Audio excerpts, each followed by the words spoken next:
Hello et bienvenue sur Sauce Digital, le podcast qui part à la rencontre des experts et des expertes du digital, de la Caraïbe and beyond. Moi, c'est Nala et je suis super contente de t'accueillir pour la 2e saison de Sauce Digital. Alors, au programme, il y a plein de nouveautés, plein de concepts. On va partir à la rencontre d'encore plus d'experts et d'expertes dans le digital ou alors qui l'appliquent dans leur industrie. C'est vraiment un sujet intéressant et il y a vraiment beaucoup de talent sur nos territoires. Donc, j'ai hâte de découvrir et de parler à tout le monde. Mais aujourd'hui, je reçois Victoire, manager digital à son compte depuis un peu plus d'1 an. Salut! 1 an et demi, pardon. Salut Nala, salut à tous, je suis contente d'être là. Super contente de te recevoir. Est-ce que tu peux te présenter et parler de ton parcours? D'accord. Alors, comme tu l'as dit, moi c'est Victoire Bettecourt. Alors, mon entreprise s'appelle VB Consulting à ce jour.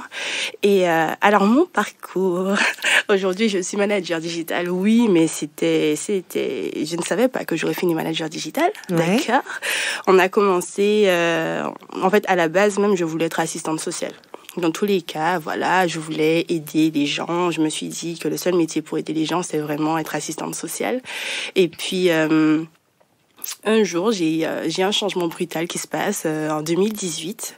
Et là, j'ai une opportunité comme ça. On m'appelle, on me dit, est-ce que ça te dirait de faire un BTS MUC, donc management des unités commerciales? Ouais.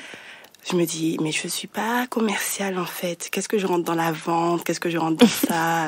C'est juste pas possible, en fait.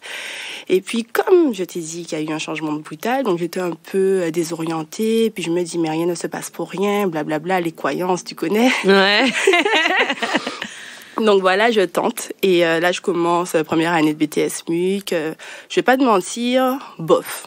Hein?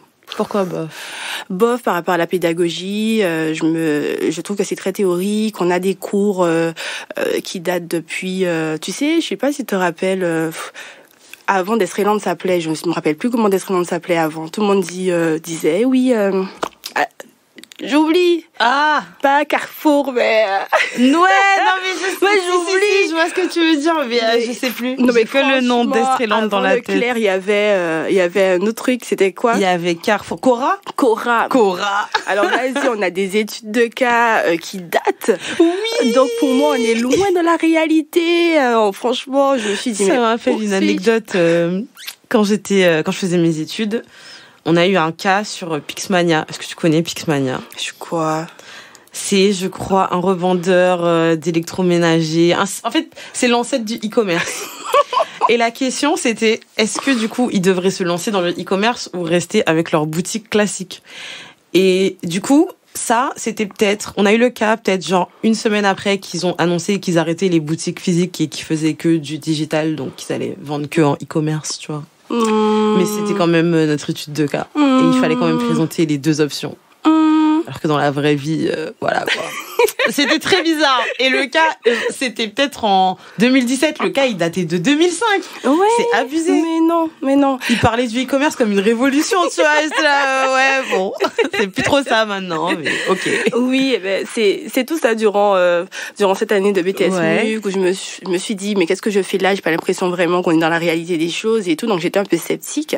Et comme je faisais mon alternance dans un centre de formation qui s'appelle actuellement LB Développement, et là, il y a le dirigeant qui m'arrête et qui me dit, mais tu sais, t'as grave un profil commercial et puis qu'il voit mes compétences, quoi. Et moi, je suis dans la résistance parce que j'ai trop l'impression d'abuser des gens. Tu sais, quand tu vends quelque chose, vu que c'était pas mon domaine, je me dis, mais je me sens pas trop à ma place, c'est pas trop mon domaine et tout ce qu'il en suit. Et puis, ça, c'était mon avis à moi.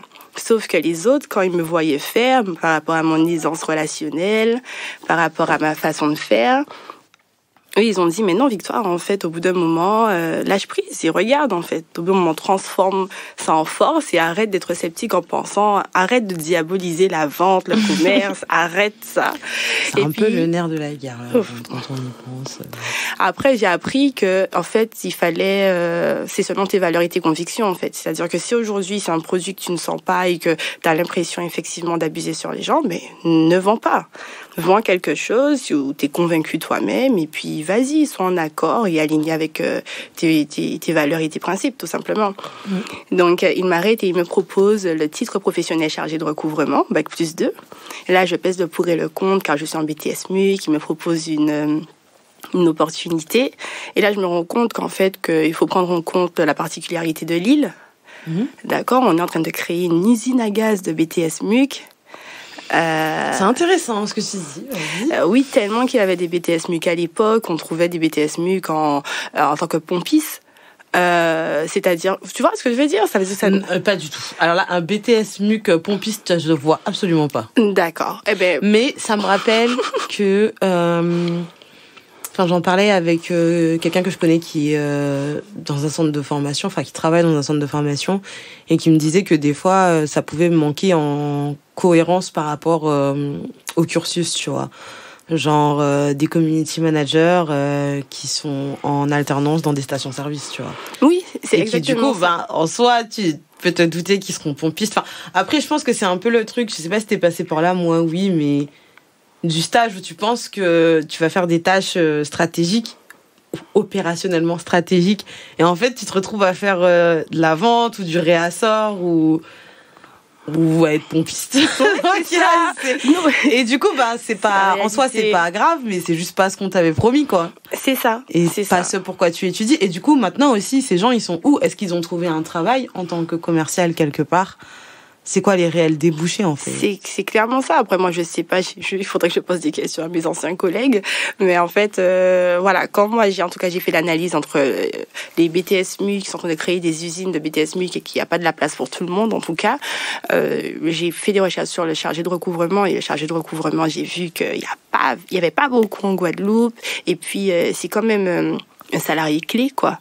Tu sais, dès que tu arrives, tu dis à un employeur que tu as la faculté, la possibilité de respecter un process afin qu'il puisse retrouver son argent. Tu vois ce que je veux dire? Au bout d'un moment, il y a une meilleure gestion et suivi des moyens de paiement. On analyse les clients à risque et tout ce qu'il en suit. Lui, il est content, hein. Lui, il est grave content. C'est clair. Donc, j'accepte et puis je me lance en tant que dans la formation, en tout cas, de chargée de recouvrement. Et c'est encore dans la même entreprise. Je travaille sur une plateforme téléphonique et puis le superviseur part. Et là, naturellement, je prends ma place, je prends mes marques et je me rends compte, en fait, que j'ai cette faculté d'être un leader, en fait, de pouvoir manager, gérer. J'aime ce que je fais. L'équipe, ils sont en adéquation. Aucune résistance. D'où le management, du coup. D'où le management. Et pourquoi le digital? Pourquoi le digital? C'est notre partie. Ouais. Mais alors, c'est stratégique, j'ai envie de te dire. Pourquoi le digital? Ouais. Alors, on entend, ça fait depuis 2019, 2020, avec le Covid. Avant le Covid, même, on était déjà dedans. Là, je me suis dit, quitte à approfondir mes formations, c'est logique. C'est dessus qu'il faut miser, quoi. Mais tout à fait. Là, c'est vraiment stratégique. Je me suis pas retrouvée d'un amour fou pour le digital au premier abord. C'est-à-dire que là, il faut anticiper les choses. Et c'est là où mon métier prend tout son sens. Parce que moi, je suis là pour justement anticiper, être proactive et tout ce qui en suit pour mes clients. Donc, même pour moi-même, du coup. Donc, quand il m'a fallu faire le Master européen Management Digital, je me suis dit que c'est le bon plan. Il le faut. Ok. Ça marche. Et du coup, justement, en parlant de ton quotidien, à quoi ressemble ton quotidien? Comment tu accompagnes tes clients? Alors, mon quotidien, ça va dépendre du client, ça va dépendre de ses besoins. Alors, j'ai, exemple, une cliente que je rencontre une fois par semaine parce qu'il faut faire le point. Donc, on fait le point sur ce qui a été fait, ce qu'il y a à faire et la stratégie à prendre. Il y a un client où je dois manager une équipe de 5 personnes. Donc, je suis sur place 3 jours par semaine et là, on fait des points d'équipe, on regarde ce qui a été fait, les problématiques, comment les résoudre. On fait vraiment des sessions de travail afin de pouvoir optimiser et améliorer la gestion, surtout quand le dirigeant est en déplacement. Donc, il a besoin de quelqu'un pour maintenir une motivation et un équilibre au niveau de l'équipe. Donc, en fait, mon quotidien, c'est souvent des briefs d'équipe, c'est souvent des réunions en distanciel. Il y a également vérification de mails et rester en veille tout le temps de ce qui se passe parce que j'ai plusieurs clients avec des spécificités et aujourd'hui, il faut rester en veille parce que le monde bouge, quoi. Ouais, c'est ça. Et du coup, j'imagine que en soi, tout ça, ça nécessite une panoplie d'outils de suivi, de prise de notes, etc. c'est quoi ton top 5 des meilleurs outils digitaux? Alors, en tant qu'outil de gestion de projet, on va utiliser Asana. C'est l'outil que j'utilise actuellement par rapport à l'équipe que je gère actuellement. Nous avons également, en tant qu'outil de communication, Microsoft Teams. Donc, je présente même plus cet outil-là. Classique. Je déteste. En fait, c'est trop bien, mais franchement, c'est trop moche. C'est trop moche. Je suis désolée. Alors, quelquefois, il faut qu'on retire l'esthétique, mais qu'on aille plus au pour la personnalisation. Faut que t'attires mon œil pour que je reste, tu vois. T'aurais voulu que je parle de Slack, c'est ça? C'est vrai que Slack, en fait, Slack, en tout cas, je trouve que l'UX est plus stylé. Mais ce qui est cool dans Teams, c'est que tu peux vraiment faire les choses à grande échelle et personnaliser. Mais tu peux pas non plus personnaliser l'expérience. Mais bon, ça, c'est un peu le débat Microsoft versus Apple. Tout à fait. On va pas rentrer là-dedans, mais il m'a fallu faire un choix parce qu'effectivement, j'ai eu l'occasion d'utiliser Slack, oui, mais bizarrement, j'ai pas trouvé que les collaborateurs, ils s'adhéraient plus que ça. C'est-à-dire qu'ils faisaient pour et puis c'est moins safe et tout. Enfin, il y a plein de raisons exactement. Donc, pour avoir testé les deux, je peux te garantir que finalement, Microsoft Teams, c'est le plus sûr. En fait, en tout cas pour moi. Ça marche, j'accepte. Alors, outil d'analyse pour les données, donc Google Analytics, d'accord. Ouais. Outil de gestion de réseaux sociaux. Pour le moment, en tout cas, l'outil qui me convient le mieux, c'est Meta Business. Moi aussi. Voilà, pour les réseaux sociaux. Justement, je suis en train de travailler sur un contenu dessus, là. Parce que, en fait, Meta Business, je pensais trop que c'était nul. Aussi. Bon, après, c'est pas très positif depuis tout à l'heure. C'est moche, c'est nul. Ok. Non, mais c'est que, en fait, tu sais, en tout cas, sur la publication sur les réseaux sociaux, il y a toujours cette recherche d'optimisation absolue, tu vois. Donc, je pense, comme beaucoup de gens qui travaillent dedans, au début, j'ai été tentée de trouver l'outil qui me permettrait de gérer, tu vois, au max de façon transversale. Donc, pouvoir publier sur LinkedIn, TikTok, Insta... Non, il n'y a pas TikTok, je mens. LinkedIn, Insta, Facebook, Pinterest, tout ça en même temps pour optimiser mon temps. Et du coup, par rapport à ça, c'est vrai que Meta, je me disais, je vois pas trop l'utilité puisque, je peux l'utiliser que pour Instagram. Ensuite, que pour Facebook. Ensuite, ils ont ajouté justement la connexion avec Instagram. Ils ont valorisé le fait qu'au final, pour avoir un compte pro sur Instagram, t'es obligé d'avoir une page Facebook. Tu peux gérer tes DM, tu peux gérer ton calendrier éditorial. Enfin, là, c'est beaucoup mieux. Oui, tout à fait. C'est beaucoup mieux. Et du coup, vu que en soi, pour optimiser ta présence sur les réseaux sociaux, faut comprendre au max le réseau social sur lequel tu es. Autant publier en natif dessus, quoi. Mais je dis vague là. On était sur tes outils.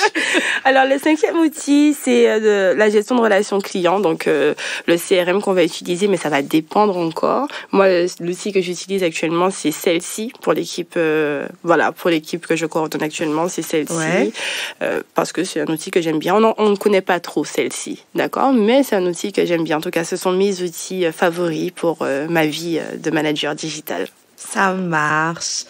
Du coup, pour toi, qu'est-ce qui fait le succès d'une transformation digitale en entreprise? Qu'est-ce qui fait le succès? Nala, laisse-moi te dire, comme je viens de dire à la femme que je viens de rencontrer devant le studio. Faut donner du contexte aux auditeurs, là. Alors pendant que j'attendais Nala, je dis que t'es en retard. Voilà. Alors voilà, je croise une chanteuse, une artiste qui me dit comment tu fais, Victoire et tout. Mais tu m'avais pas dit tout ça. Tu m'as dit j'ai croisé une dame. Elle passait devant le studio, elle me fait tu fais quoi là? Je lui dis mais j'attends Nala. Et puis elle me dit tu fais quoi et tout. Donc je lui dis qu'est-ce que je fais dans la vie, et là elle me dit tu sais qu'elle a un projet mais on aurait dit qu'il lui manque quelque chose et tout, et là elle veut prendre mon numéro. Je lui dis tu sais mon travail effectivement, vu qu'on est impacté par l'ère du digital, tout le monde pense avoir besoin du digital. Par contre, moi, comme tu ne sais pas comment l'utiliser et comment tu as besoin du digital, c'est à ce moment que tu m'appelles moi. Parce que là, je te donne vraiment des préconisations et on fait tout ce qu'il y a à faire pour trouver en tout cas ce qui va le mieux en fait avec ton business. Ok, ça marche. Est-ce que tu as d'autres conseils à partager à celles et ceux qui veulent créer une stratégie digitale efficace? D'accord. Alors moi, le conseil que j'ai à donner, c'est d'appeler VB Consulting. C'est très, très important. Je savais que t'allais dire ça. Ça peut pas être aussi simple que ça.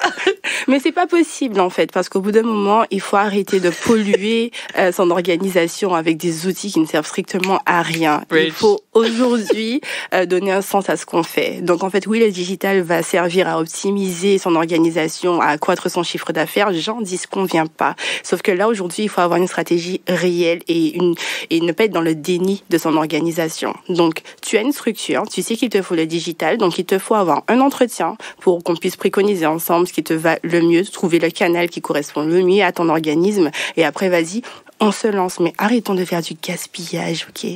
On arrête. Ça marche. Le message est passé. Ça fait un peu ASMR sur la fin. Du coup, on va passer à la fameuse question des tarifs. Combien ça coûte de digitaliser sa structure? La question est nulle. Enfin, on dirait que je suis de mauvaise humeur aujourd'hui. Mais c'est pas... Ouais, non, mais c'est ça. En même temps, c'est la fin de l'été. C'est la fin des vacances pour ma part. Voilà, je me confie. Bref.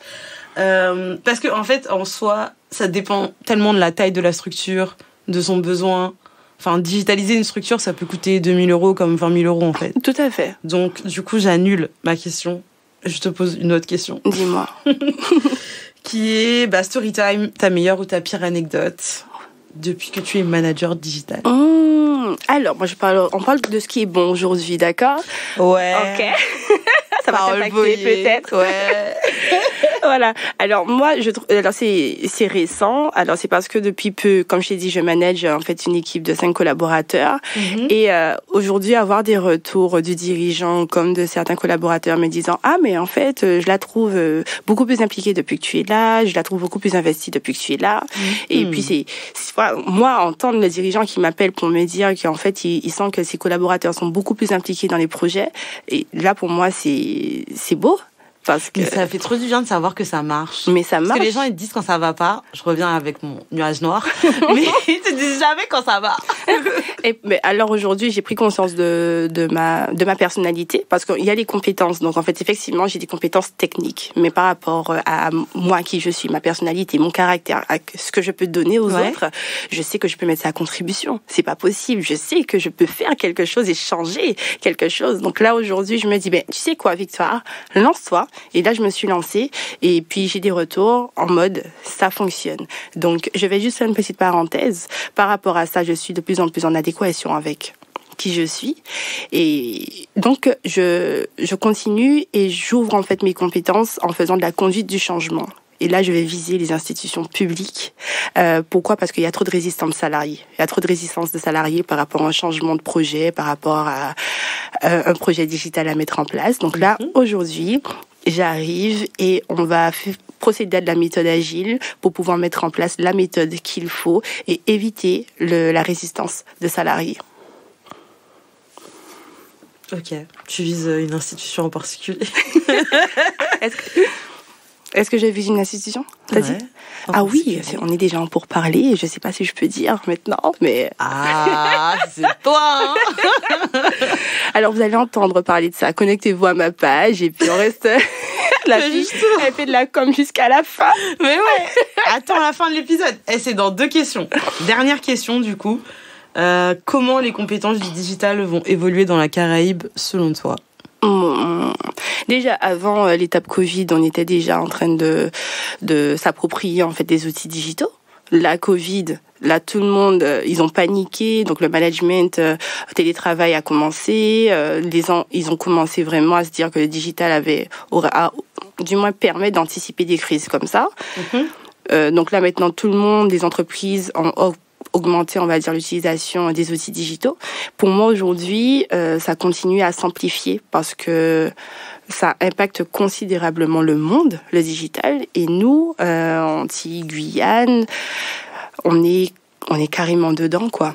On est vraiment dedans. C'est-à-dire que, comme je t'ai dit, la problématique aujourd'hui, c'est que les gens, ils savent pas vraiment comment utiliser le digital à bon escient et de l'optimiser complètement, tu vois. Mais l'intérêt est déjà là. Oui, c'est ça. Il y a l'intérêt, et puis donc c'est pour ça, comme je t'ai dit, en fait, l'idée c'est de dire, ok, t'as besoin du digital, mais c'est ça qui te convient le mieux. On y va. Et par rapport à ça, ça permet de répondre à des problématiques et des enjeux sur le territoire, tels que l'environnement. l'environnement, arrêter de polluer, c'est-à-dire optimiser les choses, éviter énormément de choses en fait. Pour moi, le digital sur le territoire a un impact et continue d'évoluer. Et pour moi, il y a des perspectives concrètes par rapport à le savoir-faire, à qu'est-ce qu'on peut mettre en place en Guadeloupe. Et en plus, j'ai travaillé à l'incubateur Les Premières de Guadeloupe.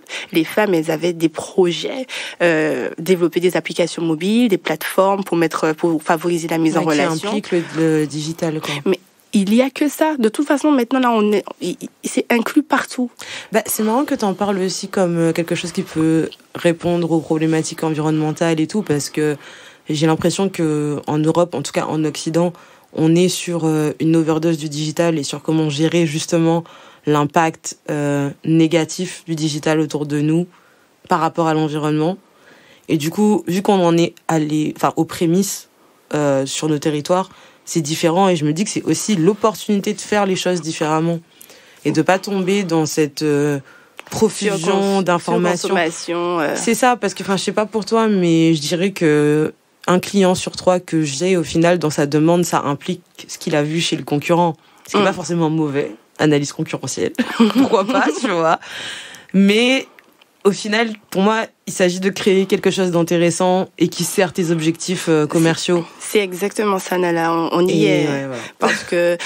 Parce que dans tous les cas, dans sa façon...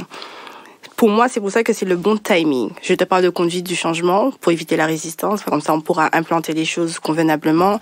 Et je te parle également de bien choisir, en fait, son outil pour pouvoir optimiser son activité. Donc, pour moi, vu qu'il faut prendre en compte les spécificités du territoire, qui nous sommes et tout ce qu'il en suit. Oui, je parle beaucoup de la Guadeloupe, qui n'est pas une île vraiment à part, mais on a quand même des spécificités. Oui, c'est le moment de se dire, on fait pas pour faire. On est en 2023, c'est plus à la mode de faire pour faire. Au bout d'un moment, on réfléchit et on met en place de réelles stratégies pour pouvoir avancer, quoi. Ok, ça marche. Écoute, merci beaucoup Victoire, c'était vraiment top. Où est-ce qu'on peut te retrouver? Alors, on tape Victoire Betcourt sur LinkedIn pour le moment. Et puis, il y a ma page sur Instagram, VB Consulting, mais bien évidemment, coordonnées toujours mal chaussées. Donc, il n'y a qu'une seule publication pour le moment, mais en fait, c'est en cours.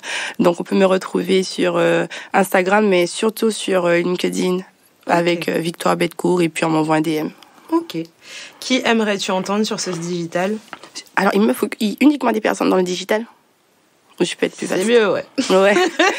Alors, il y a Stéphane. Après, ça dépend à qui tu penses. Mais... Non, alors, parce que pour moi, je suis VB Consulting. Ouais, je suis open, tu vois. Mais il faut qu'il y ait un rapport avec le digital, puisque justement, le but du podcast aussi, c'est de montrer à quel point ce qui peut paraître distant pour les entrepreneurs et compliqué, au final, ça fait partie de ce qu'ils font tous les jours. On utilise le digital tous les jours. Tout à fait. La plupart des gens ont un smartphone. Une personne sur 3 a un ordinateur. C'est ça. Et du coup, en fait, ça implique des habitudes de consommation qui sont déjà présentes. Et ce que je veux faire avec ce podcast, c'est faire le lien entre justement cette stratégie pour que les entreprises puissent en bénéficier. Et en même temps, s'il y a 2-3 consommateurs qui se posent la question de comment est-ce que le marketing les influence, tu vois, ils peuvent aussi écouter les épisodes. Et ça marche aussi avec ma mamie pour qu'elle arrête de dire aux gens que je construis des sites internet, tu vois, et que j'habite à Londres, alors que ça fait 2 ans que je suis là, tu vois, voilà. D'accord. Mais du coup, ouais, donc revenons à qui tu aimerais entendre, pardon. Oui, alors pourquoi j'ai demandé si c'était obligatoire de quelqu'un dans le digital? Parce que je suis en étroite collaboration avec une femme qui s'appelle Aurore Costa. Ça fait 10 ans, plus de 10 ans, d'accord, qu'elle est consultante en stratégie d'entreprise sur le territoire. Et puis, dans tous les cas, le digital l'a impacté. Et voilà. On travaille en étroite collaboration. Et par rapport à ça, en fait, comme j'ai parlé de préconisation, de sensibilisation, c'est pour ça que j'ai parlé d'Aurore Costa, donc de Rubik Consulting, j'aimerais bien entendre également Stéphane Selbonne de l'entreprise POC Online. Donc, l'entreprise qui développe des applications mobiles, développeur web, et qui a une partie également Pôle Communication. Donc, voilà. Super intéressant. Merci beaucoup Victoire. Toi qui nous écoutes, si à la suite de cet épisode, tu souhaites poser des questions, te manifester, me reprocher à quel point j'ai été ronchon aujourd'hui, je m'excuse. Tu peux m'envoyer un DM sur Instagram, @sauce-digitale au pluriel. Et toutes les infos de contact et les outils évoqués sont dans la description de l'épisode. Et n'oublie pas, si tu as aimé, tu peux nous laisser 5 étoiles sur Apple Podcast ou Spotify. À bientôt. À bientôt. Bye. Bye.